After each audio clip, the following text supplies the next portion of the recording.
Right, need to move it. Hey, Sam, can you hear me? Yeah. Yeah, just first day back, did y'all have to knock some rust off? How did things look? I thought we started a little slow, inside run. I didn't get over to 2-on-2 slot drill. I was there but I thought that was a little, I didn't feel like we was banging quite like we needed to there. But it picked up. We ended up having a light scrimmage at the end of practice on get the ball back 2 minute. And that was probably about 8 plays. And then had short yardage, third down, which we obviously need. That was a big point of emphasis from last year. And 3rd and 1, 3rd and 2. And had a lot of situations today. And I think certainly showed that we'd been gone for 12 days since the last practice we had. But at the same time, I thought the kids pushed through it really well, and I thought we got better as the day went on. Okay, I have a question about your defensive backs too. So Quincy's back out there. Looks like Bishop might be getting a lot closer. Yeah. How do you just maybe feel about seeing a little bit more depth trickle back in right now? I like our depth at corner. I'm liking our corners, and to be perfectly honest with you, that was the number one concern really going into spring ball in the secondary. And now we've got to get, when we get some guys that are out, obviously Al's out, and once we get him back, I think we can start moving a little bit.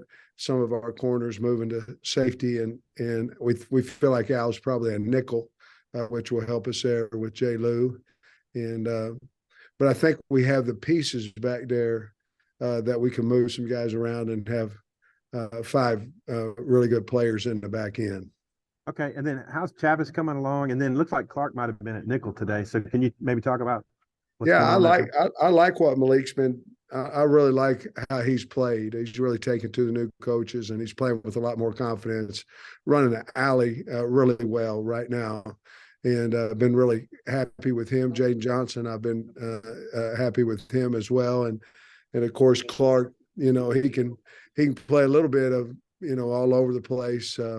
We played him mostly at strong safety, but certainly he can play that nickel as well. Thanks. I might circle at the end.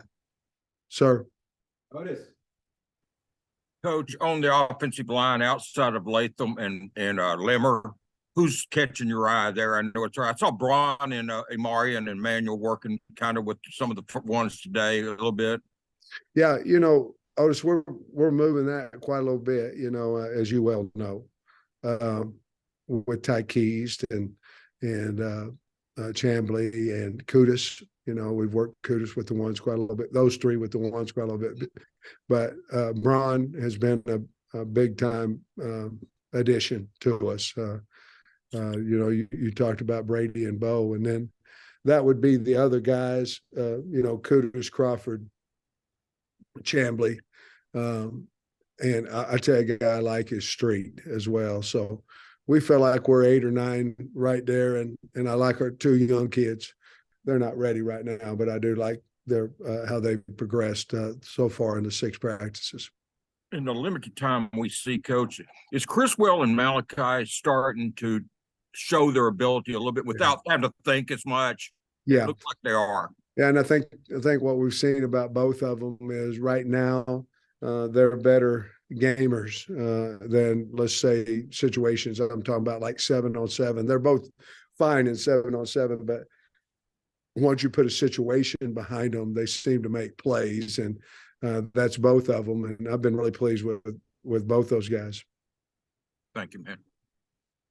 Greg.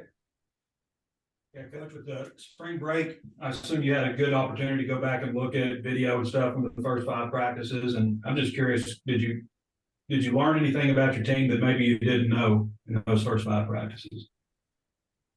I think the thing that stuck out the most was our defensive end play. I think we have guys that we could be in a four down rush and that they can get to the quarterback. They're also, we've got a little bit more size there with adding Jeff Coat there. It really has been a big addition for the D line. And certainly John Morgan is a pass rushing guy that has made a lot of plays. I think that would be the number one thing.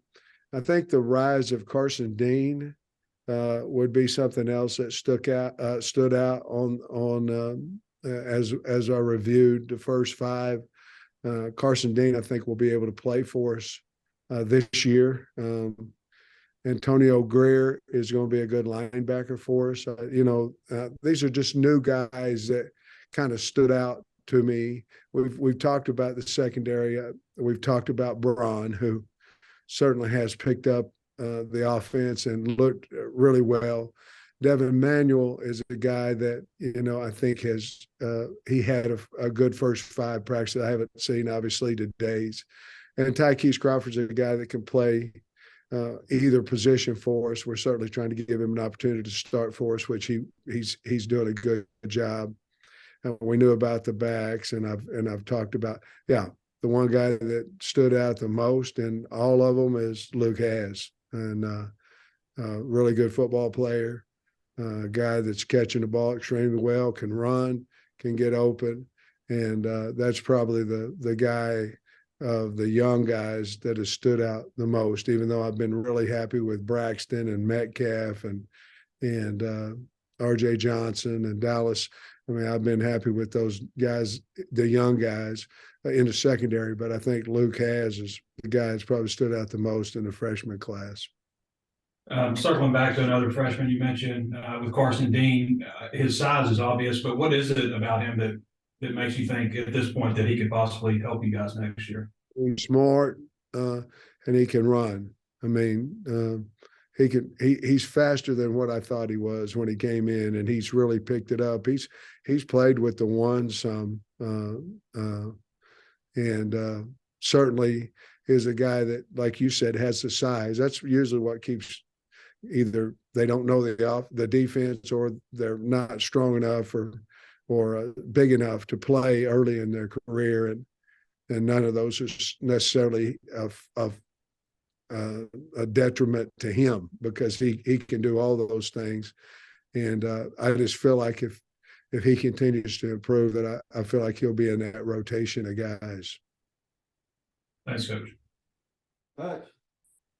Coach, going back to your offensive line, I'm curious, you're moving guys around right now. Do you have a deadline that you'd like to say, hey, here's the five we're going with? Is that something you've got set in stone yet? No. And there's several reasons behind that. I mean, part of it is the damn portal opens up April 15th too. And you start setting deadlines on who's won and all that stuff in spring ball, and you start getting guys going in the portal, and they don't feel like they have a chance to win that position. So we don't really need to know who that is. We do need to find out. We practiced all the time, Hutch. We'd practice ones, twos, and then combos, where it would be maybe your quarterback's out, or your left tackle's out, or your center's out, and then you play with those guys to build confidence around their teammates around them. But we've kind of doing that every day. And basically, so you'll know, I've told our coaches to have somebody new in the starting lineup every single day at their position, except for KJ Jefferson. Is that something that you've kind of like always wanted to do, or is that something new because of the portal, like where you're trying to make sure everybody's staying engaged and it feels like they have a chance? I think it first came up in my mind when we had injuries last year, and we, at some positions, we were ready for that, and at some we weren't. And I just think that was the beginning of the thinking of that. The other thing is that we're really not going to play anybody until, September. So we have plenty of time. It's not like we're not finding out where they can play. I tell you, have you ever noticed that, and you've been to many practices where you've got a 2 and he's playing against a 2 and he's just kicking at other guys behind, and you put him with a 1 and he's not doing anything, and you're going, man, this guy ought to be starting with, well, he'd never played against your top competition. So I think a little bit of that is helping us find out exactly who our real good players are and who are guys that are we need to continue to develop. We got to develop all of them, but in a second team role.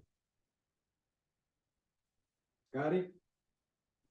Yeah, Sam, you mentioned Antonio Greer a few minutes ago. Just what have your impressions been of him and what he's brought to your linebacker room? He's got leadership ability. I mean, that's number one. He's played a lot of ball. He is a physical linebacker. His biggest attribute is between his ears, and he can run. And bought into the team concept. I think the kids on the team respect him and like him. But he can really run is his probably his biggest attribute. And secondly, what is Luke Haas doing to stand out? I mean, you mentioned him a minute ago, catches the ball well. Is there anything else that he brings to the table? Well, we have to continue to work him in his blocking. You know, he doesn't have the biggest stature. You know, he's not the biggest tight end, but he's willing and he's capable. We have to continue to work that with him. But he's a really good route runner. He's exceptional catching the football, and when he has it in his hand, he's hard to tackle.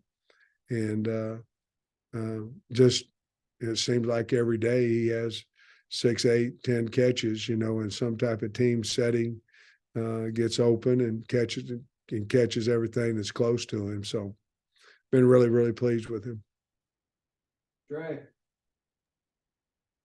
Coach, at his size, he's a little bit lighter than the other tight ends. Do you think he could like be an inline tight end, or what kind of role do you see for him? Like splitting out and H-back, or what? Well, I think the only way he's ever going to become on the line tight end is he got to practice it, but he also has to gain some weight, you know, and I think that is we talked to him about it as well. We don't necessarily want to bring him off the field because he can't block in line. He's willing. He's very, very strong. Comes from a great high school program of lifting. We just got to get a little bit of weight on him, and we'll continue to work him technique-wise. But if we were playing today, Trey, that would he'd be off the ball, kind of that type of tight end. But we're hoping that he can develop over the summer and become that every down tight end. I assume you're going to scrimmage on Saturday. That's all closed. What kind of format you planning for that, and what are you looking to get out of it? We're going to play the ones versus twos to start, twos versus ones, threes, 12 to 15 plays. There'll be punts involved in that if we score. On offense, there'll be field goals and involved in that as well.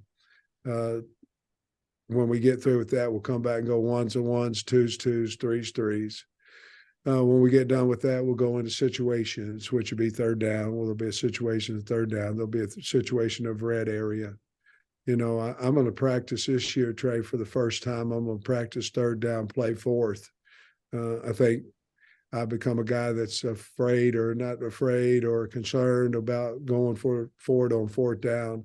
And the only way I'm going to find out whether I'm willing to do that is play third down and go for it on fourth. Never have done that before, but I am going to do that. And there'll be all kinds of kicking, but it'll be a live scrimmage and with those situations thrown in. How many plays are you thinking? Usually it's about 50 plays per ones, twos, and threes. So it's about 150 plays. Thanks, Coach. Wrap us up, Tom. Yeah. Hey, Sam, following up on what you were just saying about the fourth down, I thought that was interesting. How does that kind of mesh with Dan Enos's thoughts? You know, has he been more aggressive in the recent years on that? Well, we've talked about it. Obviously, I haven't ever met an offensive coordinator that doesn't want to go for it on fourth down. And, you know, I there's no doubt that I'm very conservative on that, and I have been. The only way I can loosen that up, and obviously we have analytics, and we paid a lot of money to have a guy stand on the sideline and tell me it says to go for it and all this kind of stuff. But I just feel like it's just like 2 minute. You can't really get confident in how you handle your 2 minutes, timeouts and things unless you practice it. Well, we practice it all the time. I'm looking to see. I'm really looking to see if the offense will give me enough confidence to. I'm not going to be Lane ever, at Ole Miss, and it's worked out well for him. Or the late Mike Leach, which, obviously he was willing to do that. I don't think I'll ever get to that point, but I want to get to a point to where if I feel like it's the right time and things of that nature, and I'm very confident in what we're running, I want to get to the point where I can go for it on 4th down more. And the only way I know how to do it is have that type of situation.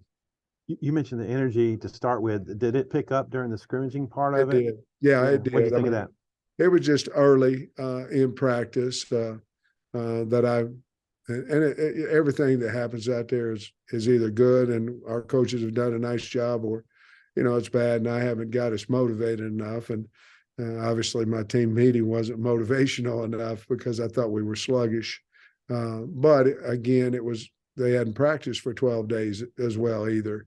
But it did pick up, and I thought it was very spirited after the inside run period, which was, I think, period 6. So the rest of practice I thought went pretty well. It was encouraging to see Broden after the way he had that collision in the end zone and the indoor. A little concerned about him, but what's his status? When might he be back? I'm hoping Thursday. It might be Saturday, but there was a couple guys over there. Spence was one of them as well, and I want those guys ready for Saturday. Now, if they're ready Thursday, I want them practicing Thursday as well. But I want to see these guys in live action, and so they couldn't practice today, so they didn't practice. But we'll be a little more conservative Thursday with them, as in if I feel like they're about ready, we'll do Indy, maybe some 7-on-7, some things of that nature, and then get them ready for the scrimmage. But no major injury there. It's just he's not quite healed up from just a slight knee sprain. Gotcha. And on Ladarius, is he back or close to being back all the way? My belief is you put them out there in Indy, and then you see how they feel, how they go, and I don't think he's, we just got to continue to kind of work him in a little bit more. I think each day, to be honest with you, Tom, he'll do a little bit more, and hopefully, I don't know that we would scrimmage him Saturday yet, but I could see him full tilt, ready to roll by the spring scrimmage.